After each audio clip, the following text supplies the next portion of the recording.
If you feel alone, this message is for you. Buddhism. There is a specific kind of silence that does not come from quiet rooms. It comes in the middle of a crowded party when someone is laughing nearby and you realize you are watching from behind glass. It comes at 2 in the morning when your phone is full of contacts and none of them feel like a destination.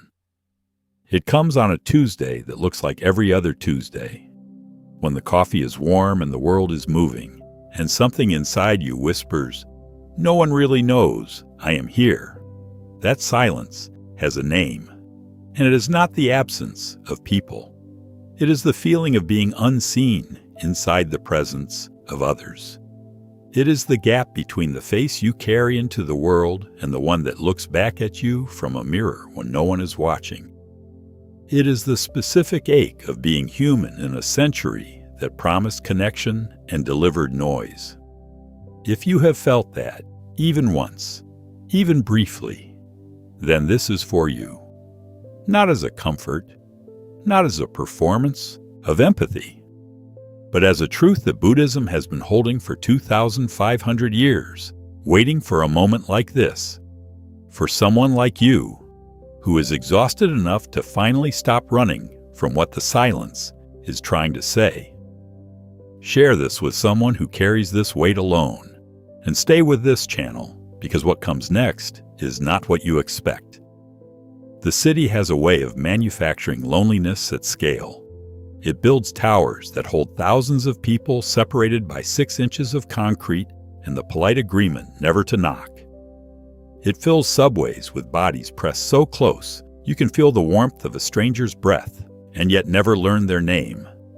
It creates social networks designed by engineers to simulate belonging while quietly replacing it. It teaches people to perform abundance, to post the dinner, to broadcast the laughter, to archive the joy, so that the performance of a full life eventually becomes more familiar than the life itself. And somewhere in all, the carefully constructed noise, a person sits alone in an apartment that smells like yesterday, wondering what is wrong with them. Buddhism would say nothing is wrong with them. Buddhism would say they have, perhaps by accident, by exhaustion, by the grace of a quiet Tuesday, stumbled into the territory where the real teaching begins. Because loneliness, in the Buddhist understanding, is not a malfunction. It is a signal.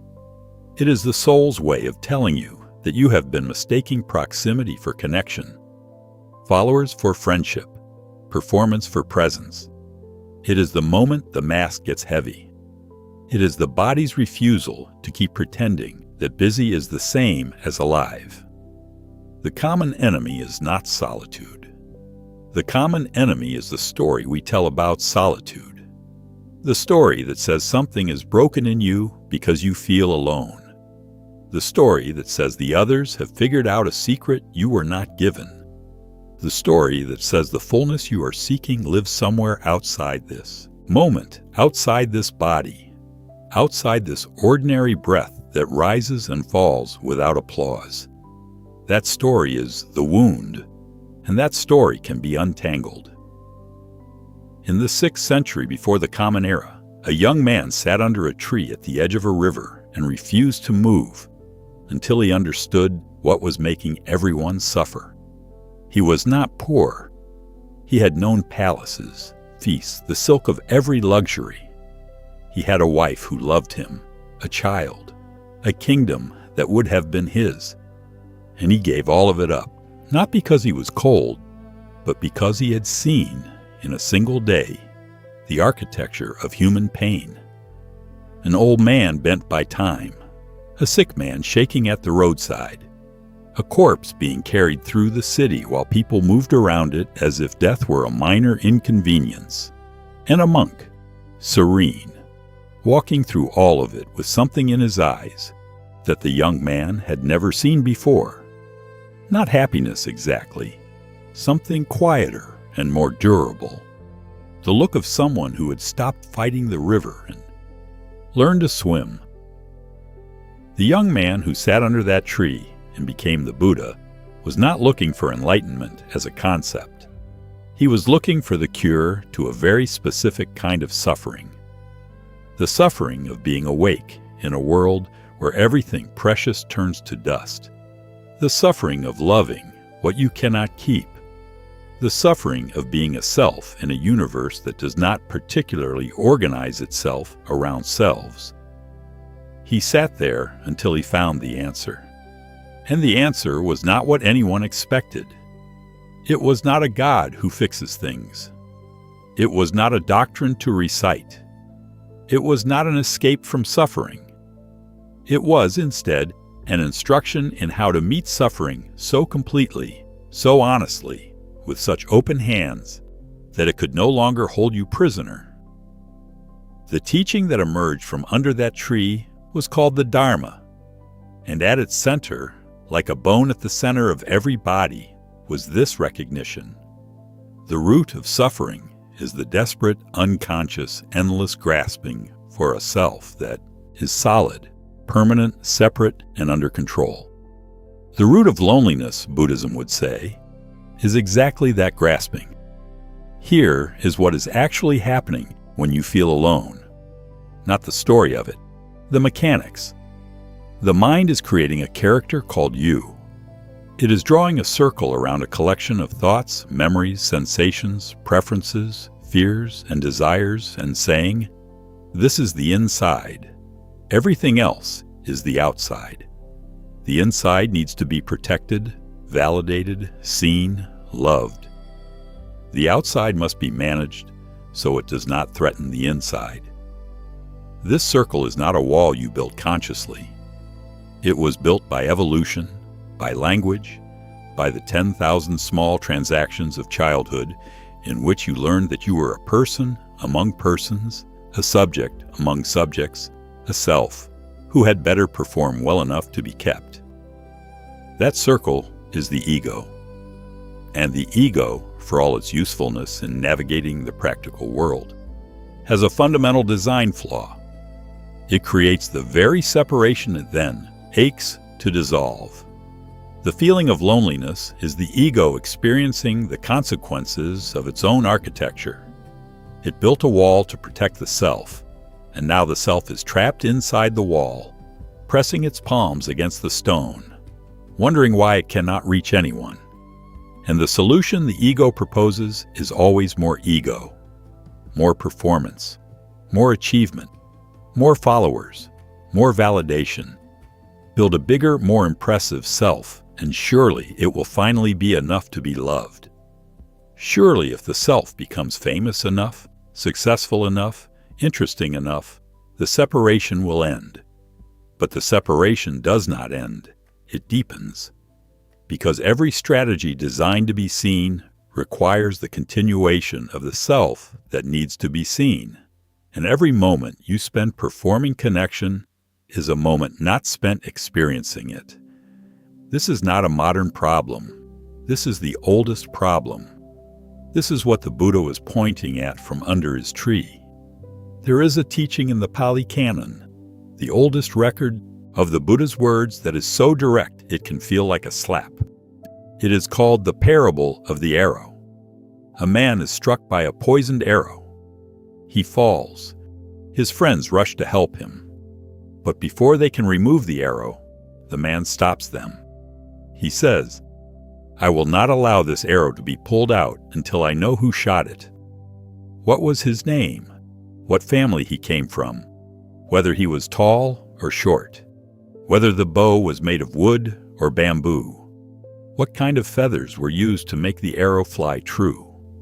While the man insists on these answers, the poison spreads. The Buddha told this parable to a monk who would not stop asking metaphysical questions. Who created the universe? Is the self eternal or not? Does consciousness survive death? And the Buddha said, "I have not taught these things. I have not taught them because they are not useful. A person can still find freedom whether these questions are answered or not. But a person cannot find freedom while the poison arrow of suffering is working its way through their body." The poison arrow in the parable of loneliness is the belief that you are fundamentally separate from everything else. That belief is the arrow. The questions about why no one understands you, why you always end up alone, whether you are inherently unlovable, whether other people have a capacity for connection that was mysteriously withheld from you, those are the questions about the archer. Important feeling, detail-rich. Meanwhile, the poison moves. The arrow must be removed first. The questions can be held later if they still seem worth asking. And the arrow, in this case, is the illusion of radical separateness. Buddhism offers a concept called dependent origination, and it is one of the most beautiful and subversive ideas in the history of human thought. Nothing exists alone. Everything that is because of the conditions that allow it to be. A flower is not a flower in isolation. It is a flower in relation to soil, to water, to light, to the specific temperature of an afternoon, to the bee that moved pollen from one place to another, to the long evolutionary story of flowering plants, to the eyes that perceive it and recognize it as flower. Take away any of those conditions, and there is no flower. Take away all the conditions, and there is not even a you. You are not a sealed, self-sufficient container of consciousness, floating alone through a universe of other sealed containers. You are an event. You are a temporary arising of causes and conditions so intricate and interwoven that to trace them all would require tracing the entire history of the universe back to its first breath. The air you breathe right now was breathed before by 10,000 people you will never meet. The water in your body fell as rain on mountains that existed before your great-grandmother was born. The language you think in was shaped by millions of mouths that no longer move.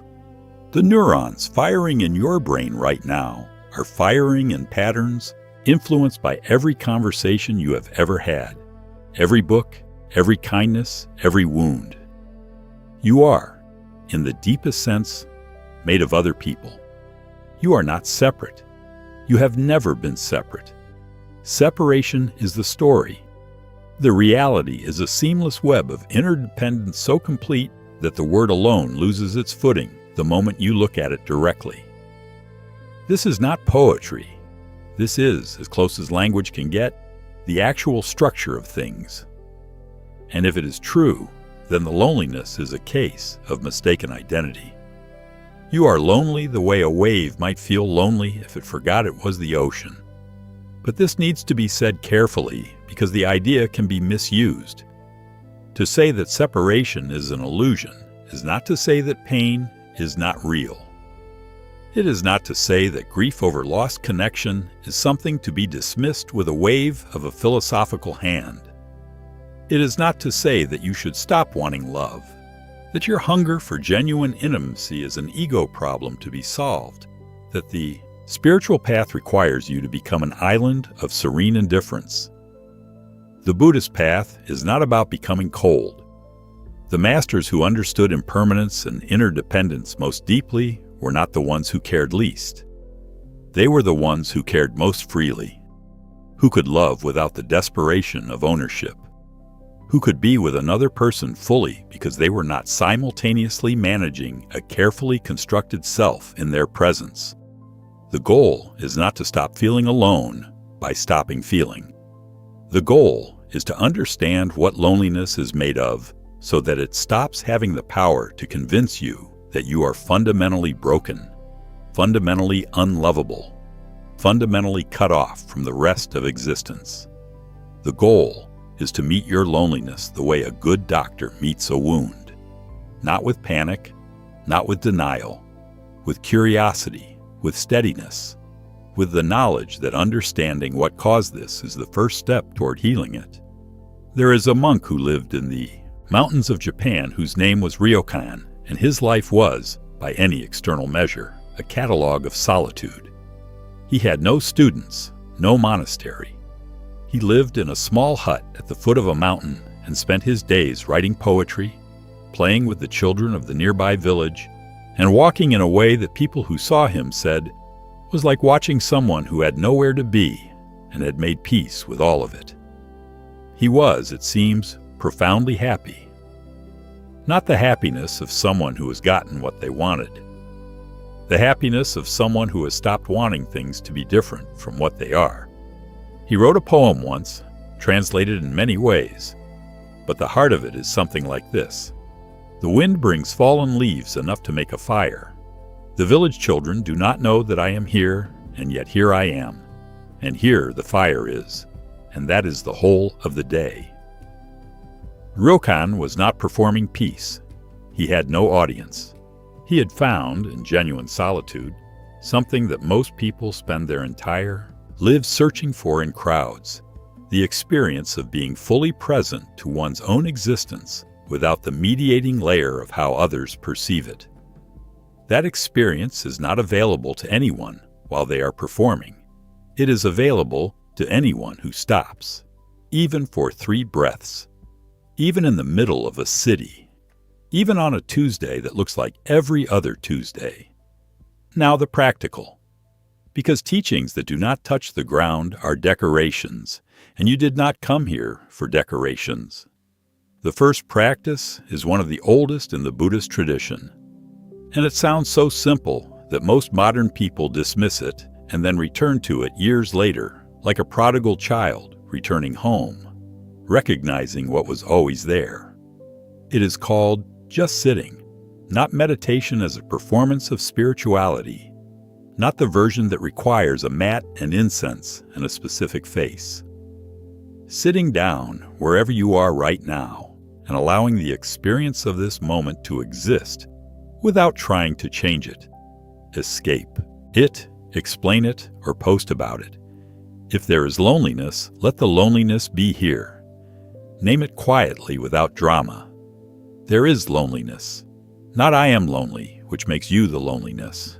But there is loneliness, which observes it the way a sky observes a cloud. The sky does not become the cloud. The sky gives the cloud room to exist, and when it is ready, to dissolve. What you will likely discover, if you sit with loneliness instead of running from it, is that loneliness is not a solid thing. It moves. It has texture. It is sometimes hot and constricted in the chest. Sometimes it is dull and heavy behind the eyes. Sometimes it is almost sweet in the way that certain old songs are sweet, carrying the memory of something that was beautiful even as it passed. Loneliness changes when it is witnessed. It does not always disappear, but it stops having the quality of emergency. It stops being the enemy to defeat and becomes instead a weather system moving through, worthy of attention, worthy of tenderness, not worthy of the terror we give it. The second practice is more demanding and more rewarding. It is called metta-meditation, which translates roughly as loving kindness. But that translation domesticates something that is, in its original form, quite radical. The practice begins with the self, and this is where most people stumble. You are asked to say silently or loud phrases that direct warmth and goodwill toward yourself. May I be happy. May I be safe. May I be healthy. May I live with ease. For many people, especially those who feel lonely, this is the hardest part. Because loneliness is often built on a foundation of self-rejection. The story beneath the loneliness frequently goes, I am alone because something is wrong with me. I would be less alone if I were more interesting, more beautiful, more emotionally stable, more successful, more effortlessly lovable. The loneliness in this version is my fault. And so asking that person to direct genuine warmth toward themselves is like asking someone with a broken arm to go rock climbing. It sounds simple. It is, in fact, a significant undertaking. But it is the undertaking that matters most. Because every strategy for connection that is built on a foundation of self-rejection will reproduce that rejection. You cannot find genuine intimacy while simultaneously believing you do not deserve it. The belief filters every signal. It hears warmth and suspects manipulation. It receives kindness and waits for the withdrawal. It finds someone who genuinely wants to know them, and slowly, through 100 small acts of self-protection, makes it impossible to be known. The practice of directing loving kindness toward yourself is not self-indulgence. It is surgery. It is the careful work of loosening the knot that is at the center of the most persistent loneliness. May I be happy. May I be safe. May I be healthy. May I live with ease. Say it as if it were a letter to a child you love. Not because you have earned it, because you exist, because the capacity for suffering implies the equal capacity for flourishing, because the wish for your own happiness is the root from which all genuine care for others grows. Then expand the circle. Think of someone you love without complication. A parent, a friend, a child, an animal that has looked at you with total and unreserved acceptance. Direct the same phrases toward them. May you be happy. May you be safe. May you be healthy. May you live with ease. Then someone neutral. The neighbor you have passed 100 times without speaking. The barista who has made your coffee for months and whose name you have never learned. The stranger on the bus whose face you noticed once and then forgot. Direct the phrases toward them. May you be happy. May you be safe. Then, and this is where the practice becomes transformational, someone difficult, someone who has hurt you, someone you have not forgiven, someone whose face, when it appears in your mind, brings a tightening in the chest, not to excuse what they did, not to pretend the wound was not real, but to notice that carrying hatred or resentment for another person is, as one teacher put it, like drinking poison and expecting the other person to die. May you be happy. May you be safe. May you be healthy. May you live with ease. Said toward someone who wronged you, those phrases are not a gift to them. They are a gift to the part of you that has been standing guard at the wound, spending energy, losing sleep, replaying the story, maintaining the injury as proof of your suffering. Loving kindness toward the person who hurt you is permission for that part of you to finally rest. There is a word in Japanese, oma. It means the space between. The pause between notes that makes music instead of noise. The gap between spoken words that allows meaning to breathe. The interval between actions where the quality of the action is decided. Most people, when they feel lonely, treat the space between as the problem. The empty evening, the weekend with nothing scheduled, the meal eaten alone. These are the gaps they are trying to fill, usually with screens and noise and the artificial company of content designed to simulate connection while requiring nothing from you. But Buddhism treats the space between as the place where everything essential lives. In the gap between one thought and the next, there is awareness itself, pristine, unscripted, not lonely, because it is not a self that can be lonely. It is the openness in which selves arise and dissolve. In the gap between one interaction and the next, there is the opportunity to come back to yourself, not the performed self, not the self-managing impressions, but the actual texture of being alive right now, the weight of a hand, the sound of breath, the small, reliable miracle of a heart doing its work without being asked.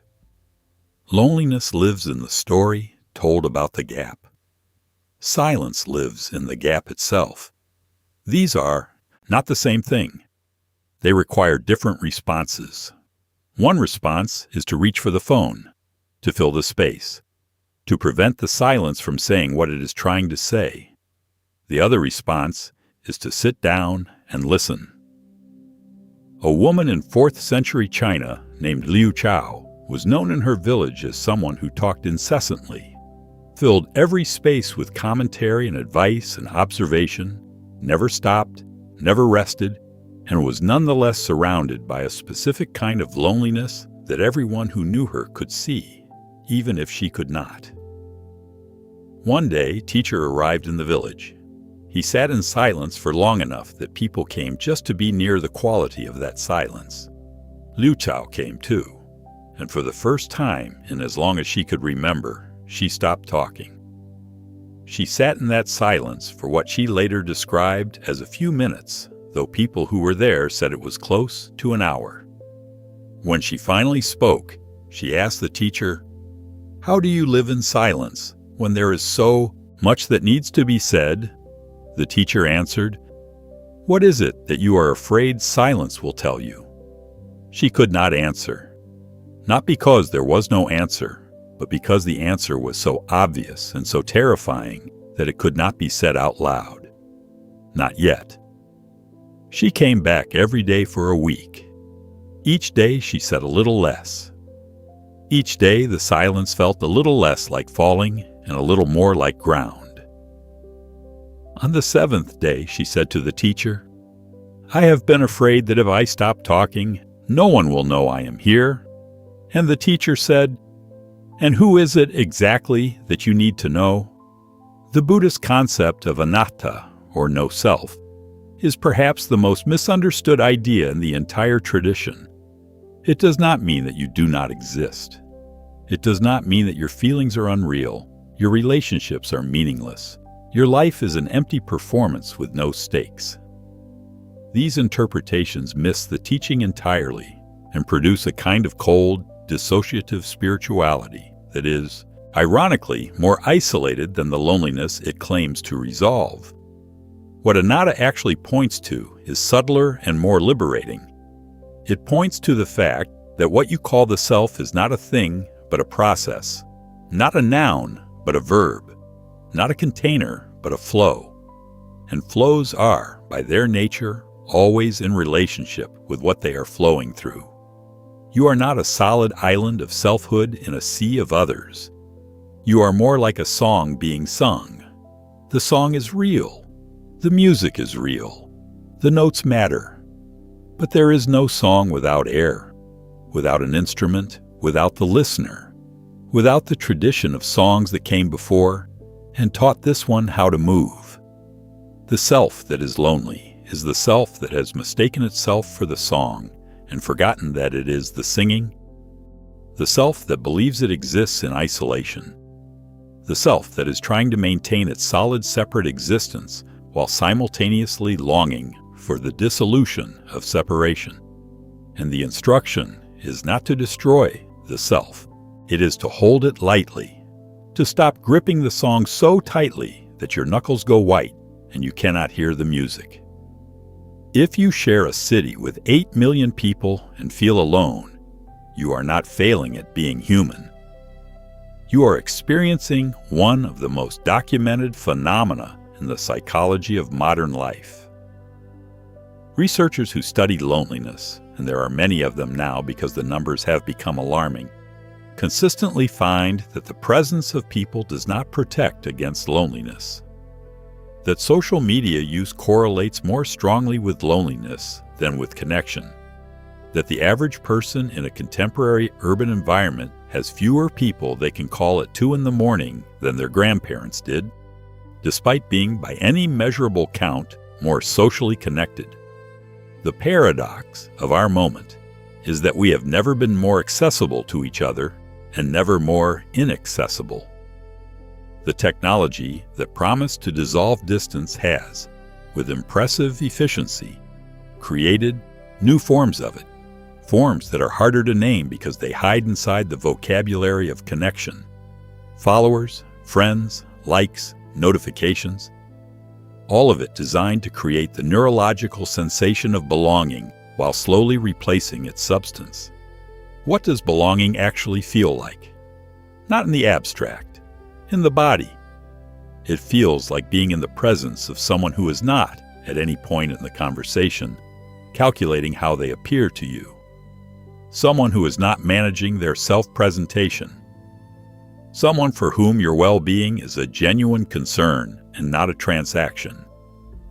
Someone with whom silence is not a failure, but a different quality of conversation. Most people can count those relationships on one hand. Many cannot fill one hand. This is not personal. This is systemic. This is what happens when a civilization prioritizes the efficient transfer of information over the slow, inefficient, unrepeatable work of actually knowing another person. Buddhism does not have a technological solution to this, but it does have something more useful. It has a reorientation of what you are actually looking for when you look for connection. A teacher named Thich Nhat Hanh, who spent decades working with people in the most extreme forms of suffering, who ran refugee camps and held the hands of the dying, who knew what it was to be separated from everything familiar, said something about loneliness that stopped people mid-sentence when they heard it. He said, "The most fundamental loneliness is the loneliness from ourselves, not from others, from ourselves. The daily practice of being with your own mind long enough to actually hear what it is saying. Not the performance mind, not the mind running errands and managing presentations, but the actual quality of your inner life when there is nothing to perform and no one watching." Most people, if they sat alone for 20 minutes without a screen, would discover that they have been avoiding themselves with impressive thoroughness. The noise is a strategy. The busyness is a strategy. The endless consumption of content is a strategy. All of it serving the same function, making sure the inner life does not get a turn to speak. Because the inner life, when it finally gets a turn, sometimes says things that are hard to hear. It says, "I am exhausted. I am frightened. I have been living in a way that does not align with what I actually value, and I have known this for a long time, and the noise helps me not know it." It says, "I miss something I am not sure I have ever had. A quality of presence, of belonging to my own life, that seems always to be just around the next corner, just after the next achievement, just after I become the person I am supposed to become." It says, "I am lonely, not because no one is here, but because I am not here. This is the loneliness beneath the loneliness, and this is the one Buddhism knows how to address." The practice of Tonglen is one of the most counterintuitive and transformative in the Tibetan Buddhist tradition. It means taking and giving, and its logic runs directly against the instinct of the lonely person. The lonely person's instinct is to receive, to be seen, to be loved, to be given the warmth that feels missing, to find the people and the circumstances that will finally fill the gap. Tonglen reverses this. You breathe in the suffering of others. Not metaphorically. You actually bring to mind someone who is suffering, in the same way you are suffering or in a different way. And on the inhale, you breathe in their pain, their loneliness, their fear, their heaviness. Then on the exhale, you breathe out relief, warmth, space, whatever might be of use to them. The first time most people try this practice, they panic. They think, "I am already struggling. I cannot take on more. This will overwhelm me." But Thich Nhat Hanh and the teachers in this lineage say something interesting about that fear. They say the fear is itself the proof that the practice is working, because what the fear is protecting is a self that believes its resources are limited, that caring for others will deplete what little it has, that love is a finite thing that must be carefully hoarded. Tonglen dissolves that belief by doing the opposite, by intentionally giving what feels scarce, by breathing out warmth when the instinct is to hold it in. What people consistently report after the initial resistance is not depletion but expansion, not less love but more. Not the experience of giving something away, but the experience of discovering that what they were trying to protect was much larger than they thought. So large, in fact, that sharing it does not diminish it, but seems, strangely and beautifully, to increase it. This is the paradox at the center of the teaching on loneliness. You do not cure loneliness by being loved. You cure it by discovering in the act of loving that you were never as isolated as you believed. There is a story, very old, about a monk named Milarepa who spent years in a cave on a Himalayan mountain. He had no teacher present, no community, no companions. He ate only nettles for so long that his skin turned green. He sat in cold that would kill most people. And in the years of that solitude, he was not by any account peaceful. He was terrified. He was assailed by visions he could not control. He heard voices. He felt the dissolution of everything familiar about his sense of self. One night, his cave filled with demons. Vivid, enormous, terrifying entities crowding in until there was no space left, leering, threatening, embodying every fear he had ever had about himself and the world. Milarepa tried to fight them. He recited prayers. He performed rituals. The demons did not leave. They seemed, if anything, amused. He tried reasoning with them. He explained the Buddhist teachings on emptiness and the illusory nature of phenomena. The demons smiled and remained. Finally, exhausted and out of strategies, he did the thing that made no sense. He walked up to the largest demon, the one with the most terrifying face, opened his mouth, and put his own head into the demon's mouth. The demons vanished, not because he had defeated them, because he had stopped feeding them with resistance. The story is not a literal instruction in how to deal with terrifying entities.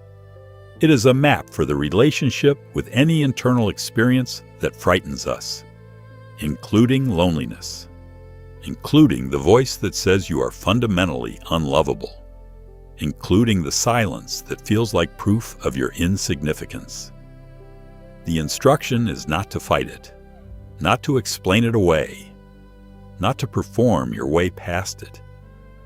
The instruction is to turn toward it so completely, so without reservation, that there is no longer a gap between you and it to sustain the fear. Put your head in the demon's mouth.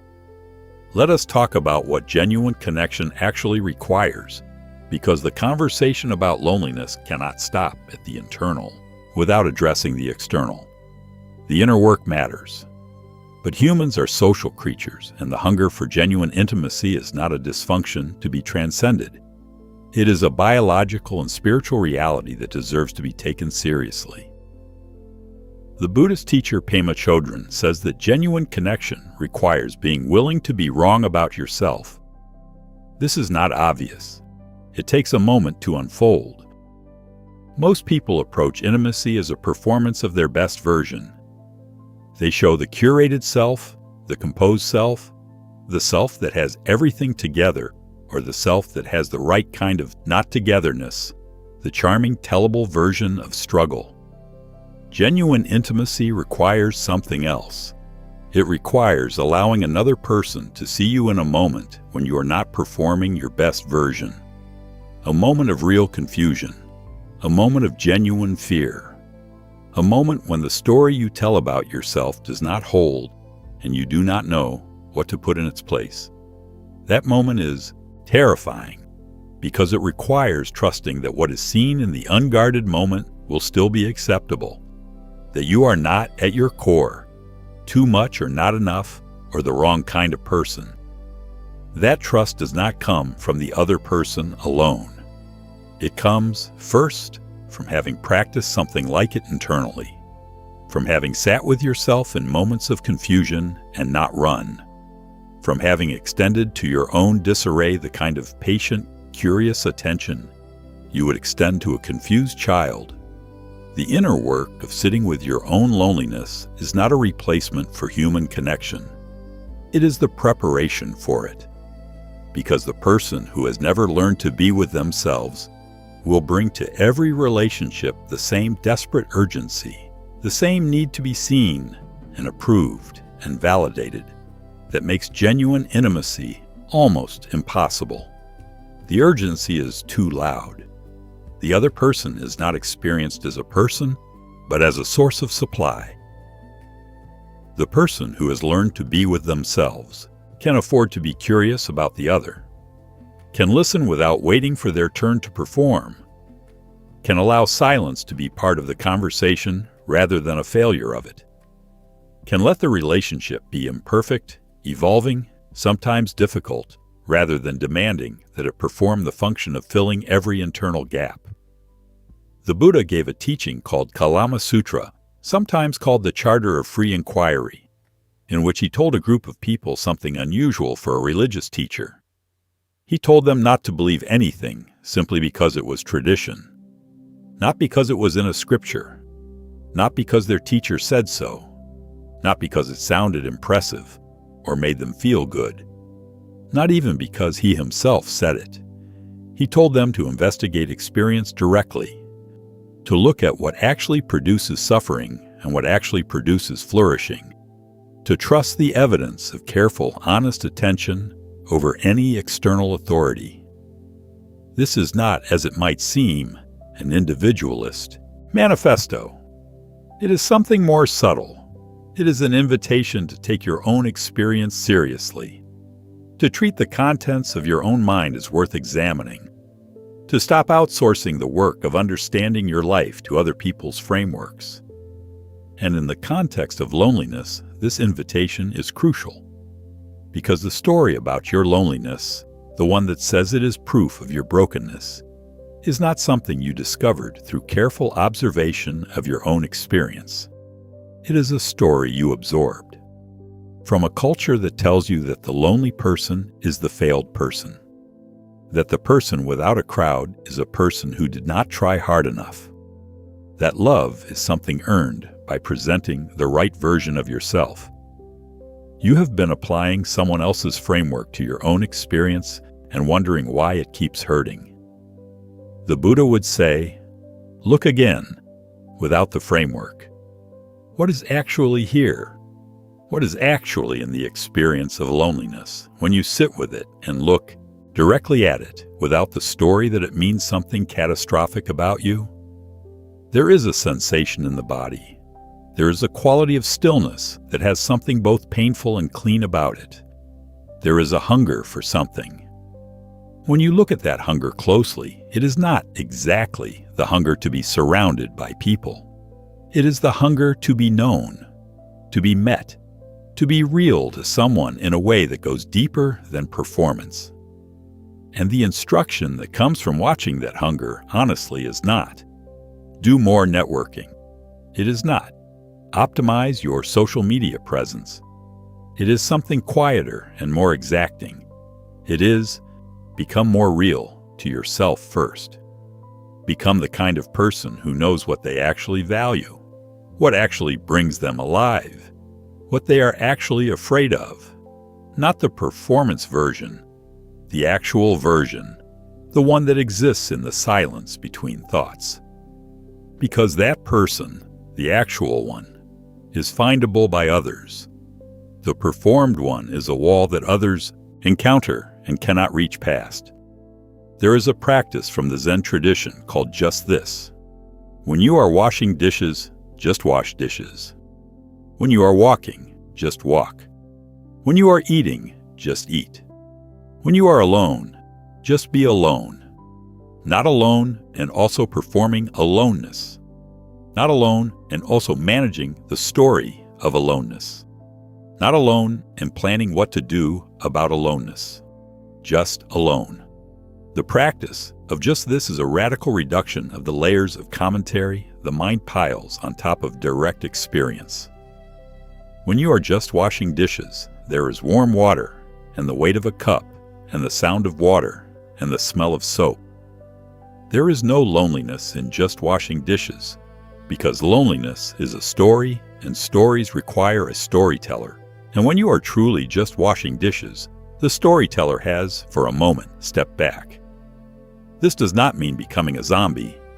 It does not mean eliminating thought or reflection or the rich inner life of a conscious being. It means giving experience a chance to be what it is before the interpretation machine gets to it. And what direct experience tends to reveal, beneath the interpretation, is this: the present moment is not in itself lonely. The present moment is simply what is here: a room, a breath, a sky, a sound. These things are not lonely. They are just present. The loneliness is always in the past or the future, in the memory of what was and is no longer, in the anticipated emptiness of what has not yet come, in the comparison between this moment and some imagined moment of fullness. Bring the attention here, not to cure loneliness as a concept, but to notice with curiosity and genuine care what is actually present in this exact moment when the past and future are not being invited to comment. There is a story from the Japanese Zen tradition about a monk who went to his teacher complaining that he could not meditate. The teacher asked why. The monk said, "My mind is too busy. I think too much. I cannot concentrate for even a moment before the thoughts come." The teacher said, "Show me one of these thoughts." The monk sat silently for a long moment. He said, "They are gone." The teacher said, "Good. That is your meditation. The moment you look for a thought, it dissolves. The moment you look for loneliness, not run from it, but actually turn and look, you find that what you are looking at is not quite what you feared. It is more like weather than like verdict. It is more like a guest passing through than like a permanent resident. It is real, and it is not the truth about you." Now the other face of this teaching, the one that is harder to sit with. Sometimes loneliness is not a misinterpretation. Sometimes it is a true report. Sometimes you are in relationships that do not nourish you and have been for so long that you have stopped noticing the absence of nourishment, the way you stop noticing the sound of traffic when you live next to a highway. Sometimes the community you were given by birth, by circumstance, by the accident of geography, is not a community that has the capacity to know you. Not because they are bad people, because the conditions do not allow for it. Because the language you speak inside yourself does not have a translation that the people around you can receive. Sometimes loneliness is not a spiritual problem. It is a signal that something in your life needs to change. Buddhism is not a doctrine of passive acceptance of circumstances that can be changed. It is a doctrine of clear seeing. And sometimes clear seeing means recognizing that you have been in a situation that is not serving your flourishing, and that you have been telling yourself a spiritual story to justify staying. The question to ask, in the honest quietness of practice, is this: is my loneliness telling me something about my own mind? Something that would follow me anywhere until I address it internally? Or is it telling me something about my circumstances, something that requires action, movement, the courage to leave, or to ask for what is needed? Both are possible. Both require honesty. And the practice of sitting with experience, without trying to immediately fix or explain it, is often the only way to know which kind of loneliness you are dealing with. In the Buddhist tradition, the Sangha, the community of practitioners, is considered one of the three jewels, as precious as the Buddha himself and as the Dharma, the teaching. This is not accidental. This is not a concession to the social needs of ordinary humans who have not yet achieved enlightenment. This is a recognition that genuine spiritual development requires other people, not as accessories to a private inner journey, but as mirrors, teachers, companions, the necessary friction of actual contact with actual other beings. You cannot fully know yourself in isolation, not because you are incomplete, but because many of the most important things about a person only become visible in relationship. How do you respond to being misunderstood? How do you hold your own needs when another person's needs are in the room? How generous are you with your attention when it is genuinely inconvenient to be generous? How do you behave when no one is watching, but someone is present. These things are not visible to solitary introspection. They require others. And the community of practice offers something that is very rare in modern life. The experience of being with others in a context where the performance dimension has been explicitly reduced, where people have gathered not to impress each other, but to practice, where silence is a shared activity rather than a social failure, where everyone in the room has acknowledged, by being there, that they are working on something, that they are in some sense incomplete, that they are willing to be present with that incompleteness in front of others, that shared vulnerability is the soil in which genuine connection grows. You do not have to find a formal Buddhist community to experience this. You need to find humans who are willing to be real with each other. Humans who are not investing all of their social energy in performing a complete, successful, put-together self. Humans who have, in whatever way, given themselves permission to not know everything and to be okay with being seen, not knowing. Those humans are everywhere. They are in your city. They are perhaps already in your life, waiting for you to drop the performance long enough to be found. There is a teaching that comes from the Theravada tradition, from the monks and nuns who practice in the forests of Southeast Asia, that addresses directly what happens in the mind when genuine solitude is practiced for long periods. They describe a progression.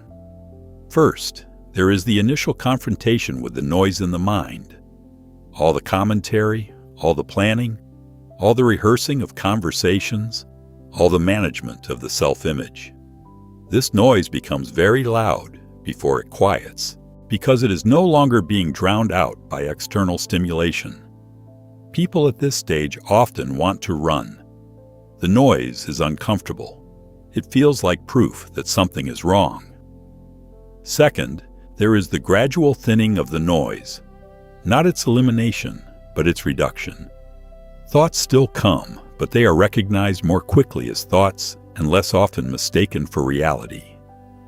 The gap between stimulus and response begins to widen. A kind of spaciousness appears in the mind that was not available before.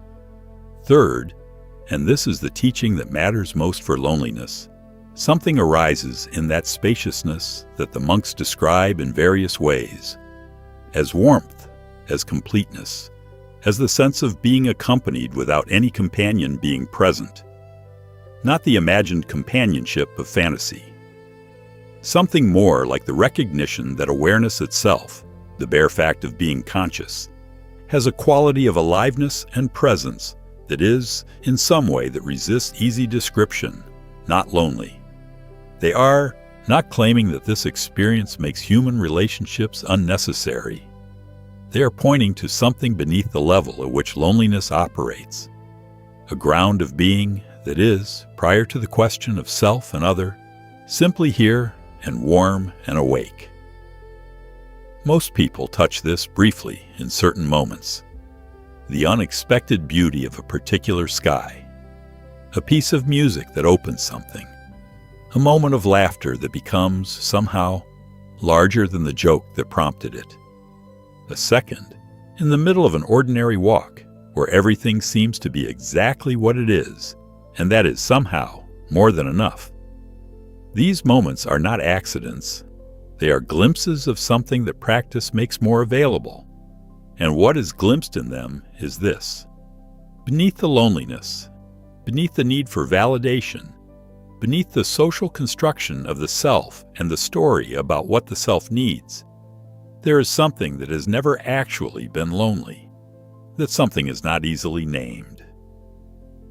The tradition gestures toward it with words like Buddha nature, Rigpa, the natural state, awareness itself. None of these names are adequate, but the experience they point to is not exotic. It is available to everyone. It is, in fact, what everyone is, most of the time without knowing it. The practical reality of all this teaching lives in small gestures. It lives in the decision to put down the phone for 20 minutes and sit with whatever is present without trying to change it. It lives in the practice of noticing once a day 3 things that are actually here in this moment: the sound of rain, the warmth of a blanket, the fact of a breath. Not as spiritual exercises in gratitude performance, but as genuine reconnection with the texture of direct experience.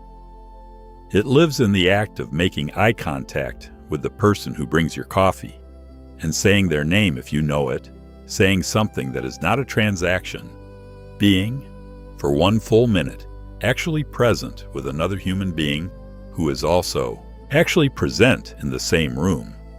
It lives in the willingness to say, to someone you trust, something true that is also embarrassing, not as a performance of vulnerability, but as an actual act of it. Saying, "I have been feeling lonely, and I do not entirely know why, and I am telling you this because I am trying to practice being real." It lives in the morning ritual of hand on heart, 3 breaths, the simple acknowledgement, "I am here. This is enough to begin." It lives in the refusal to fill every silence with noise, and in the discovery that silence, genuinely inhabited, is not the enemy of connection, but one of its deepest forms. It lives in the decision to treat your own inner life as worthy of the same patient attention you would give to a child or a friend who is struggling, not as self-indulgence, as basic dignity. There is a phrase in the Tibetan Buddhist tradition that teachers offer to students who are in pain, and it is deceptively simple. It is, "Welcome the guest." The Buddha teacher Rumi, though he came from a different tradition, said the same thing in his poem about the human being as a guest house, with a different visitor each morning, joy arriving, sorrow arriving, meanness arriving. Welcome and entertain them all, even if they are a crowd of sorrows, even if they violently sweep your house empty of its furniture, because each has been sent as a guide from beyond. Loneliness as a guest is offering something if you can stop running from it long enough to receive it. It is offering the opportunity to stop living on the surface of your life, to stop the performance, to find out what is actually true about you, what you actually value, what you actually hunger for. When the noise is no longer covering the signal, it is offering, in its uncomfortable way, the same thing that all genuine teachers offer. Not an escape from difficulty, a deeper engagement with what is real. This is not about becoming a monk. You do not have to shave your head, or move to a mountain, or give up coffee, or the internet, or any of the other things that sometimes get attached to the idea of Buddhist practice. This is about carrying something different through the city you already live in, about moving through ordinary days with a slightly different quality of attention, about remembering when the loneliness comes, and it will come, that you have a choice about what to do with it. You can fill it with noise. That strategy has a reliable short-term return and a cumulative cost. Or you can sit with it, breathe with it, ask it what it is trying to tell you. Extend toward it the same patience and care you would extend toward any part of yourself that is in pain. And then, when you have listened to it enough that it is no longer running the show, you can carry it with you into the world, lighter now, more available for the actual people who are actually there, less defended, less desperate, more genuinely present to the whole strange and beautiful accident of being alive in the same moment as other people who are also alive, and also, in their private moments, pressing their palms against the same wall and wondering why they cannot reach anyone. You can reach them, not by performing connection, but by being, as completely as possible, actually here. Let us now speak about something that almost no one says directly in the conversation about loneliness. There is a loneliness that is not a problem to solve. There is a loneliness that is a form of integrity. When you are living according to what you actually value rather than what you are expected to value, There will be moments when you look around and find that the people nearby are not going where you are going. Not because they are wrong, not because you are superior, but because the interior compass has shifted and the path it points to is not the most crowded one. This loneliness is not a wound. It is a sign that the practice is working. The person who never experiences this kind of aloneness is a person who has never diverged from the consensus, who has followed the script so faithfully that there was never a moment of friction between the internal life and the external performance, who has never had a thought that the crowd around them would find uncomfortable and chosen to honor that thought anyway. That is its own form of loneliness, arguably the deeper kind, the loneliness of never having been yourself. Buddhism speaks of the path of individual liberation and the path of the bodhisattva, the being who turns back from the threshold of enlightenment to remain in the world for the sake of all beings. Both paths require, at various points, the courage to move in a direction that is not confirmed by popularity. Both require the willingness to be alone with a truth that has not yet been validated by the approval of others. The Buddha himself walked away from his family, his kingdom, his comfort, and eventually from the 5 ascetics who were his first companions, when their approach diverged from what his own investigation was revealing. He sat alone under the Bodhi tree. He made his discoveries in solitude, and only then, when there was something real to offer, did he turn back toward the world and offer it. The aloneness of that walk, of that sitting, of that unflinching self-inquiry, was not a failure of his social life. It was the condition of everything that followed. There is a quality of attention that the Japanese call a mai, a word without a precise English equivalent that describes the state of total relaxation in the presence of another, the feeling of being utterly unguarded, of not having to manage yourself, of being, as the scholar Takeo Doi described it, at home in another person's goodwill. Most people can count on one hand the people in whose presence they have felt amai. Some people have never felt it at all, and yet the body knows it is possible. The body leans toward it the way a plant leans toward light, without instruction, without effort, following a deep instinct toward the warmth of genuine contact. What prevents ame is almost always armor.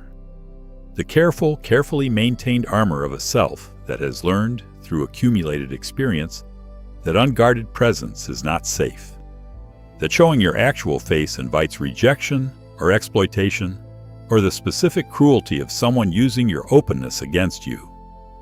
That armor was built for reasons. It protected you when protection was needed. The Buddhist practice is not to criticize the armor or to perform its removal as a spiritual act. It is to notice with patience and without violence when the armor is still doing its protective work and when it has outlasted its usefulness and become instead the wall that keeps out the very warmth it was built to protect against. There is a teaching from the forest tradition. The snake sheds its skin when the skin becomes too tight. It does not mourn the skin. It does not keep wearing the skin to honor the past self that needed it. It recognizes the constriction and releases. Releasing armor is not the same as becoming naive. It is becoming selectively brave, choosing the moments and the people with whom the risk of being seen is worth taking, beginning perhaps with a single small act of genuine disclosure and seeing what it returns. One of the most quietly radical teachings in all of Buddhism is the teaching on what is called equanimity, upekkha in Pali, and it is frequently misunderstood as indifference. It is not indifference. Indifference is the withdrawal of care. Equanimity is the quality of caring without the desperate urgency of someone whose well-being depends on the outcome. It is the difference between loving someone and needing them, between being fully present to another person's joy or pain and being destabilized by it. The person who approaches human connection with equanimity is not the person who cares less. It is the person who can care more freely because the caring is not contaminated by the anxiety of needing a specific return. Most loneliness contains within it a quality of transaction, a belief, usually unconscious, that connection is something you receive in exchange for presenting the right version of yourself. That love is a verdict that someone else delivers based on evidence you have curated. That belonging is conditional. Equanimity dissolves the transactional quality, not by removing the desire for connection, but by removing the desperate urgency that turns that desire into a demand. When the demand is gone, the person across from you can feel it. They feel, perhaps for the first time in a long time, like they are being encountered rather than auditioned. And encounters, as opposed to auditions, are where genuine connection lives. The city teaches loneliness in a particular way that is worth examining directly. Urban life is organized to a remarkable degree around what the sociologist Irving Goffman called impression management. Every bit interaction in a public space is to some extent a performance. You have a public self, a workplace self, a self for different social contexts, a self for the people you want to impress, a self for the people you do not have to try with. This is not hypocrisy. It is normal human adaptability, but it accumulates. Over time, if the performance never stops, if there is no space in your life where the performance is unnecessary, the self doing the performing begins to lose contact with the self being performed. The actor forgets what the person behind the role actually wants. This is one reason why so many people who appear, externally, to have full and successful lives feel, internally, like no one really knows them. Because the self that has been presented has been carefully managed and curated, and the self doing the presenting has done its job so well that even in intimate contexts, the management continues. The mask keeps going, even when the performance has technically ended for the day. Buddhism offers as one of its most subversive gifts the practice of taking off the mask in private before attempting it in public, of sitting with yourself in a way that has no audience and no agenda, of discovering what is actually here when the impression management is set aside. What is here, most people discover, is something simpler, more vulnerable, less impressive, and more interesting than the managed version.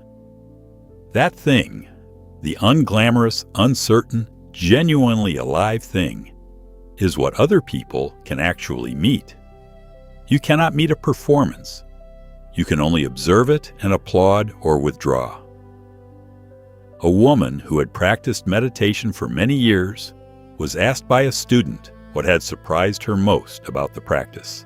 She said, "I was surprised to discover that I had never actually listened to anyone." The student asked what she meant.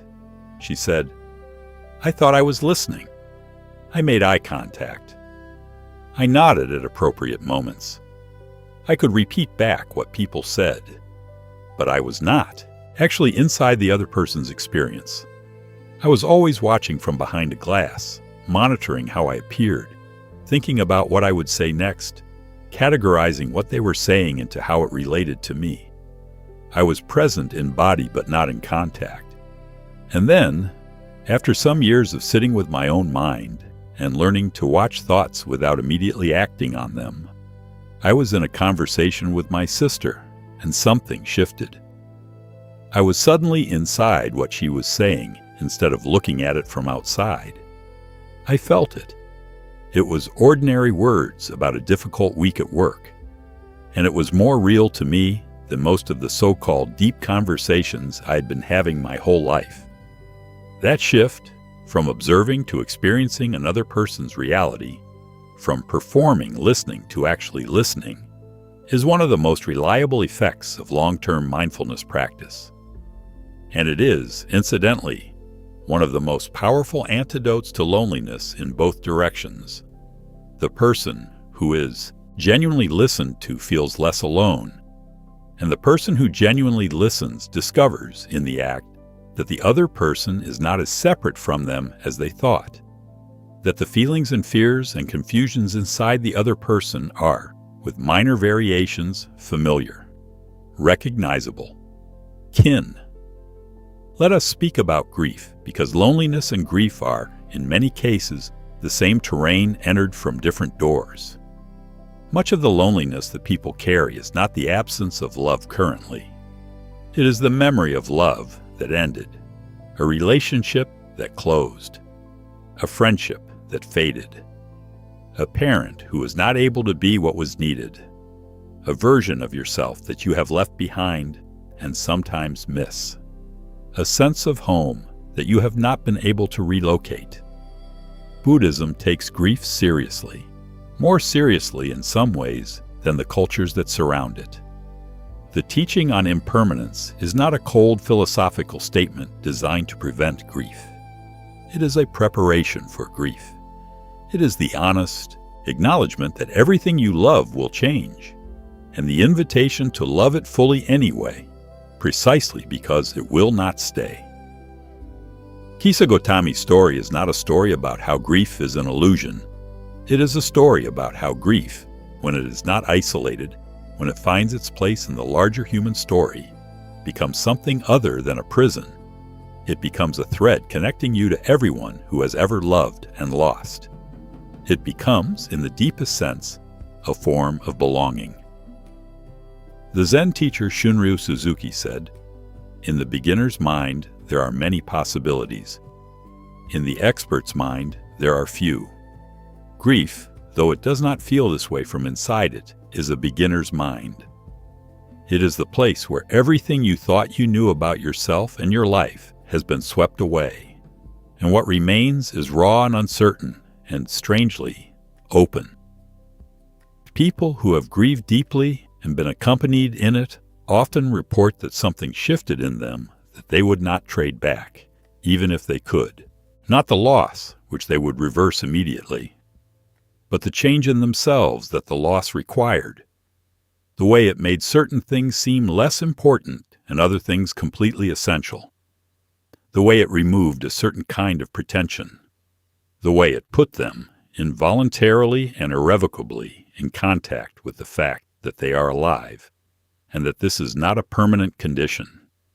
That contact is not comfortable, but it is real, and it tends to produce a kind of sincerity in the person who has been through it that other people can feel. A quality of presence that says, "I know this can end. I am here anyway." That presence is one of the most connecting things a human being can offer. The teacher Ajahn Chah spent decades in a forest monastery in northeast Thailand, and people came from across the world to sit in his presence. He was known for saying things that were both simple and impossible to dismiss. One of the things he said most often was, "If you let go a little, you will have a little peace. If you let go a lot, you will have a lot of peace. If you let go completely, you will have complete peace." The people who heard this understood it, at first, as a teaching about non-attachment, about not clinging to possessions or preferences or outcomes. But the ones who sat with him long enough understood that he was also talking about something more intimate. He was talking about letting go of the self. Not in the nihilistic sense of ceasing to exist, but in the liberating sense of loosening the grip of the belief that you are a fixed, permanent, separate entity whose survival depends on constant vigilance and management. That belief is the source of what might be called existential loneliness. The loneliness not of being without people, but of being locked inside a self that can never fully reach out and can never fully let anyone in. The isolation that comes not from circumstance, but from the fundamental structure of how the ego relates to the world. Letting go of that, even a little, even for a breath, is a form of freedom that no circumstance can grant, and no circumstance can take away. It is available right now, in this moment, in the pause between reading this word and the next. The last teaching for now comes from a monk named Nagarjuna, who lived in India approximately 2,000 years ago, and whose logic was so precise and so subversive that scholars are still arguing about its implications. Nagarjuna taught something called sunyata, emptiness, and like anatta, it is almost always misunderstood. Emptiness does not mean nothingness. It does not mean that you do not exist, or that your feelings are not real, or that the suffering of living beings is somehow a cosmic joke to be seen through and dismissed. Emptiness means that nothing has inherent, independent, self-sufficient existence. Everything exists in dependence on everything else. Everything is, as the philosopher David Lloyd translated it, empty of self-nature and full of everything else. You are empty of a fixed, independent, separate self. And that emptiness is not a deficit, it is a capacity. The cup is empty so it can hold water. The room is empty so it can hold people. The mind is empty, not of content, but of inherent solidity, so it can be open, responsive, alive to the texture of actual experience. The loneliness that grips so many people in this century is partly the ache of a self that has been filled so completely with content, with identity, with performance, with the weight of what it is supposed to be, that it has lost its capacity for emptiness. It has no room left for anything genuinely new, no room for surprise, no room for genuine contact. The cup is too full. The practice in this light is not to add more, not to find more content, more experiences, more relationships that confirm the existing self-image. The practice is to do something that feels more threatening and turns out to be more liberating.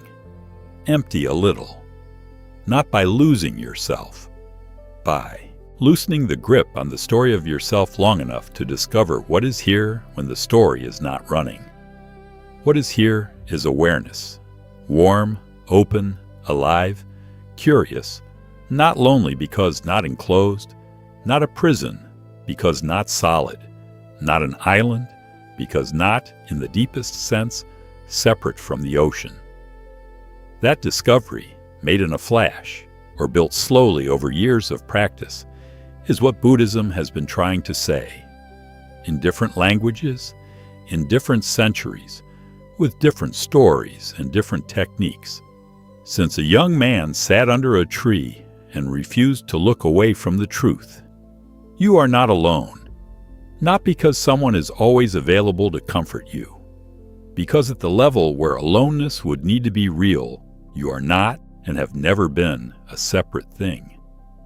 When Kisa Gotami finally understood, after all the doors and all the mustard seeds and all the stories of loss that were offered instead, that her grief was not a punishment or a sign of failure, but a membership in the oldest and largest community there is, the community of those who have loved and therefore lost. She did not stop grieving. She grieved. And then she walked back to the Buddha. And the remarkable thing, the thing the story emphasizes, is that when she returned, she was not more isolated, she was less. The understanding that her suffering was shared had not diminished her particular grief. It had located it in something wider than herself, had given it a context in which it could be held without being the final word about her. She joined the community. She practiced. She became, in time, one of the great teachers of that first Sangha, known for her ability to sit with people in grief, not to explain it away, not to fix it, but to be with them in it with a quality of presence that said, I know. I have been here too. You are not alone in being alone. That is the gift that loneliness, properly met, eventually gives. Not the end of the experience of isolation, but the capacity to be with others in theirs. The capacity, born from having gone all the way down into your own darkness and found the floor, to hold a lamp for someone else. There is a particular quality of loneliness that visits people in the middle of the night, not the daytime version, which has the possibility of distraction, of tasks to complete and screens to reach for, and the social texture of the world to move through. The nighttime version is different in character. It arrives in the hours after 2, when the defenses are down and the performance is impossible, and the body is awake against its will in a darkness that seems to have its own opinion about things. In those hours, the mind tends to make its largest and least accurate claims. It says, "This is how it always will be." It says, "I am the only one who has ever felt this." It says, "All the warmth and connection I have experienced was accidental and will not return." It says the daylight version of things, the one in which I believe things will be. All right, is the lie, and this darkness is the truth. Buddhism has a specific teaching for this moment, and it is not a teaching about optimism or about reframing or about counting blessings. It is a teaching about the nature of states. A state is not the truth about reality. It is a temporary configuration of conditions inside and outside the body that produces a particular quality of experience. Pain is a state. Grief is a state. The 3 in the morning conviction that all is lost is a state. And like all states, it arises from causes and conditions that are not permanent, and it will change when those conditions change. This is not a dismissal of the state. The state is real. The pain is real. The 3 in the morning feels real and demanding and urgent. Buddhism does not ask you to pretend otherwise. It asks you to hold, alongside the fullness of the state, the knowledge that it is a state, that the awareness in which the state is arising is not itself the state, that something in you is experiencing the darkness and is not made of darkness. One practice for the nighttime hours, offered by several teachers in the insight meditation tradition, is this: lie still and breathe slowly and attend to the body with the same quality of patient curiosity you might bring to watching weather. Where is the tightness? Where is the heat? Where does the anxiety live in the body right now? Do not try to fix it. Do not analyze it. Just place gentle attention on the physical texture of what is happening, the way a doctor places a hand on a patient's forehead, communicating presence more than anything else. That quality of patient attention does something that strategies and distraction cannot. It tells the nervous system that it is not in danger, that there is someone here, inside this body, paying attention, that the inner life is not abandoned. And that reassurance, which does not come from outside, but from the decision to be a kind companion to your own experience, is often enough to allow the state to begin, slowly, to shift. Let us speak about what it means to be a beginner at being alive. Zen has a term, shoshin, beginner's mind, and it is offered as a virtue, not a criticism. The beginner's mind is not ignorant. It is open. It approaches each situation without the overlay of everything it already knows, and therefore has room to perceive something new. Loneliness, in a curious way, can be the entry point into beginner's mind. When the usual sources of comfort and validation are absent, when the noise has been stripped away and you are left with just yourself and a silence you did not ask for, you are, whether you wanted it or not, a beginner. You cannot rely on what has worked before. You cannot perform for an audience that is not there. You are in new territory. That new territory is uncomfortable, but it is also, in a way, that only becomes visible with a little distance, alive. In that uncomfortable aliveness there is an invitation. Not to become comfortable quickly, not to rush to refill the silence with noise, but to look around at this unfamiliar place and ask, what is actually here? Not what should be here, not what was here before, what is actually directly right now present. The beginner who looks with that quality of open attention tends to find things the expert misses, not solutions, perceptions, the particular quality of light at a particular time, the way a sound in the street carries a story you can feel without being told, the surprising warmth of a small kindness you had not noticed because you were moving too fast toward the next appointment. The beginner finds that the present moment, when genuinely inhabited, is richer than the distracted mind gives it credit for. And in that richness, there is something that does not require another person to be real. The teacher Pema Chodron has a practice she calls the 3-second meditation, and she says it is the most important practice she teaches. It does not require sitting. It does not require closing your eyes. It does not require any preparation or any particular state of mind. It requires only that you stop completely for 3 seconds. Not stop moving, not stop thinking, stop fleeing, stop the constant forward motion of the mind that is always reaching for the next thing, always moving away from what is here toward what might be there, always trading this moment for a projected one. 3 seconds of actually being in this moment without going anywhere. That is the practice. 3 seconds. You can do it on a bus. You can do it in a conversation. You can do it in the middle of a sentence. The particular quality of consciousness that arrives in those 3 seconds of genuine stopping is not different from the consciousness that arrives after 30 years of intensive retreat practice. It is the same thing. It is just, for most people, much harder to access than it sounds, because the mind is very good at pretending to stop. One grows, performing stopping while actually staying in motion, at the appearance of presence while remaining absent. The genuine stopping, even for 3 seconds, is recognizable when it happens. There is a click, a settling, a sense of something that was held loosening slightly, not always dramatic, often very quiet, but real.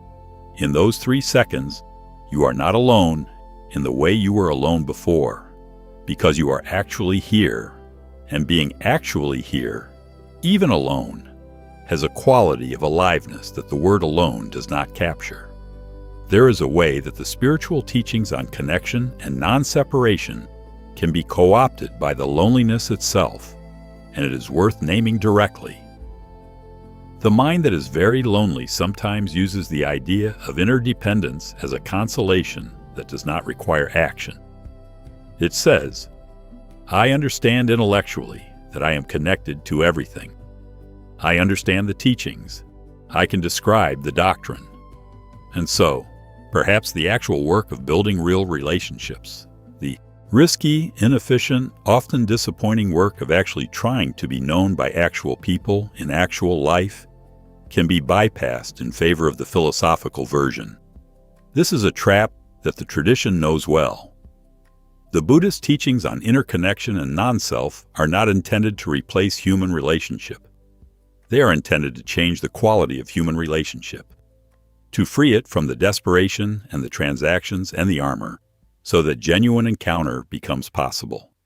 But genuine encounter requires genuine presence, and genuine presence requires other people. Ryokan was genuinely solitary and genuinely happy. But he also played with children. He also talked to monks who passed through. He also wrote poems that he left on stones for others to find. His solitude was not sealed. It was the ground from which a different quality of engagement grew. The teaching is not, become an island. The teaching is, stop clutching the island so tightly and let the water in. That means the uncomfortable, necessary, sometimes humbling work of reaching toward other people, of saying hello to the neighbor, of going to the gathering even though gatherings are difficult, of sending the message that says, I have been thinking of you, of asking for help in a way that reveals actual need rather than a sanitized, manageable version of it. of showing up imperfectly and consistently to the work of being a person among persons. The inner practice and the outer practice must move together. One without the other produces either isolation in the name of enlightenment or exhausted social performance in the name of connection. The path is both. The path is the ongoing conversation between the still center and the moving world. One final story from the Chinese Chan tradition. A student came to a master and said, "I have been practicing for 10 years and I still feel alone. What am I doing wrong?" The master said nothing for a long moment. Then he poured 2 cups of tea. He handed one to the student. They drank in silence. Then the master said, "When you were drinking your tea just now, were you alone?" The student thought about it. The warmth of the cup, the smell of the steam, the master across from him, the silence between them that was not empty. He said, "No." The master said, "That is not 10 years of practice. That is this cup of tea. Begin there." The student sat for another moment and then asked, "And when the tea is gone?" The master said, "Then the next cup."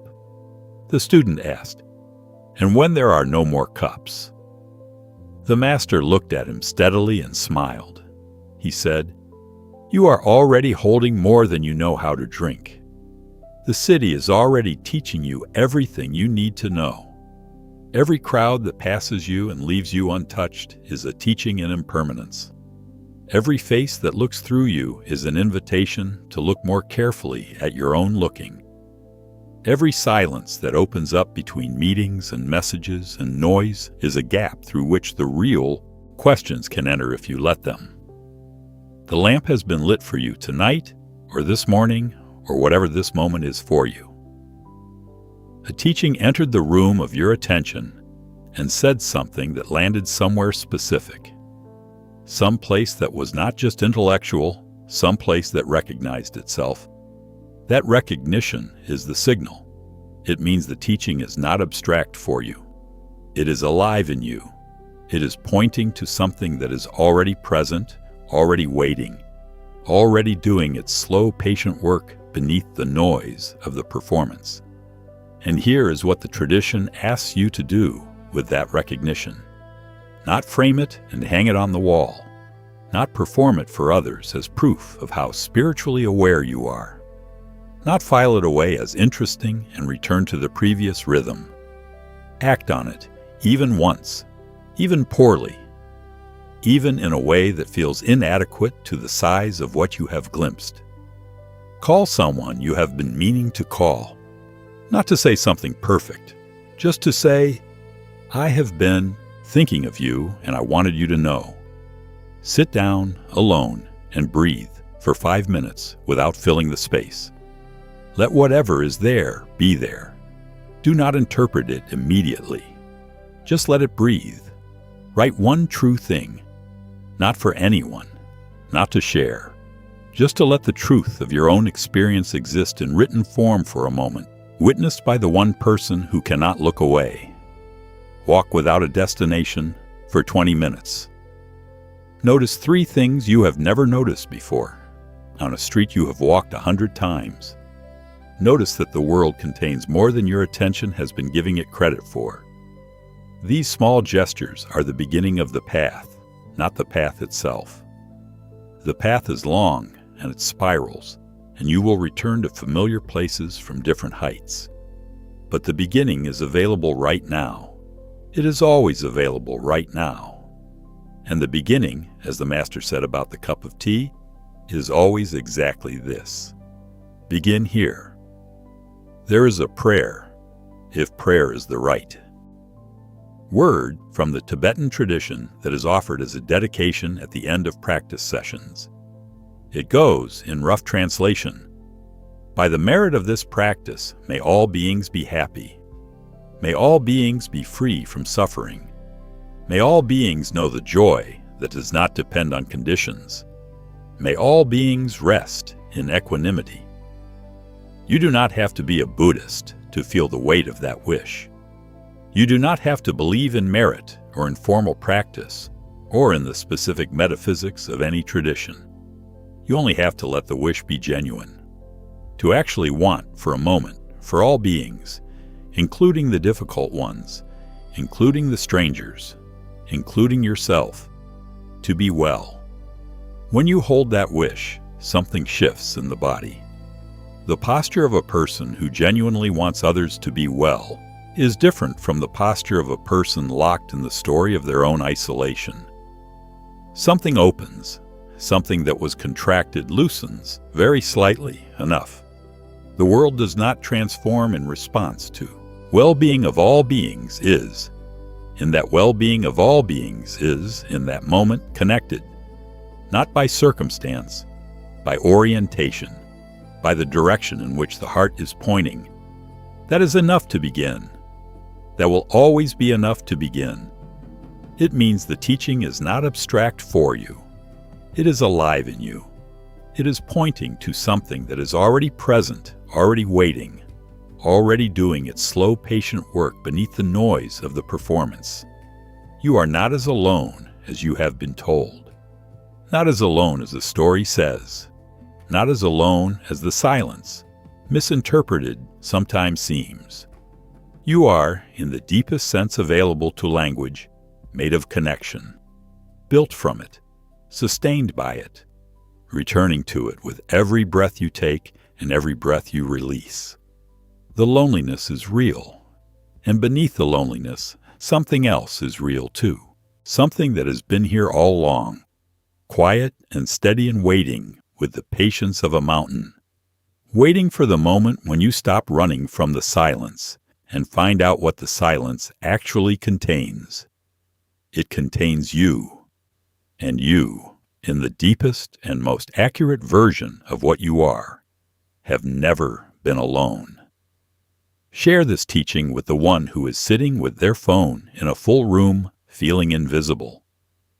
Share it with the one who has stopped expecting to be known. Share it with the one who says they are fine when they are not fine, who has learned to wear the fine so convincingly that they have almost forgotten it is a mask. And subscribe to this channel, not as a transaction, but as an act of keeping this company alive. The monk in the city needs company too. And the work of holding a lamp in the middle of all this noise is work that is worth continuing together. When you close this and the world resumes its speed, carry one thing, not a doctrine, not a technique, just this. The silence you have been afraid of is not empty. It is the most full thing there is, and it has been waiting a very long time to welcome you home.